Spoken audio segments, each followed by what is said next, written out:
La cruauté sans limite dont avait fait preuve Horus lors du massacre du site d'atterrissage ne lui suffisait pas. Il souhaitait qu'il n'y ait aucun rescapé de ce jour honteux. Il a alors pris la décision d'envoyer certains de ses officiers à la traque des survivants de ce massacre. Et c'était le cas du traître dont nous allons parler aujourd'hui, Tibalt Mar.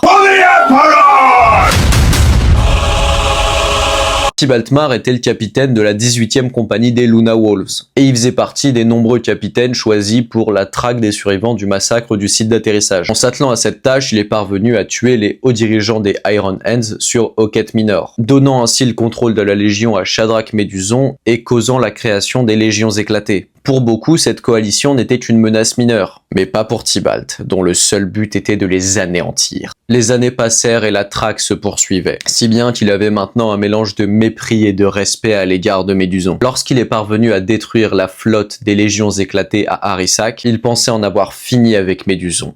Mais il n'en était rien. Il était passé entre les mailles du filet et avait même attaqué le maître de guerre sur Réside. Quand Tibalt informa Horus des plans de Méduson pour l'attaquer, ce dernier le nomma le loup solitaire et lui ordonna d'éradiquer cette menace. Et il a obtenu toutes les forces nécessaires afin d'y parvenir. Le loup solitaire ne prenait pas Méduson et les légions éclatées à la légère. Il les traquait avec une force colossale, transformant les chasseurs en chassés. Je te remercie. N'hésite pas à t'abonner, on parle de Warhammer tous les jours.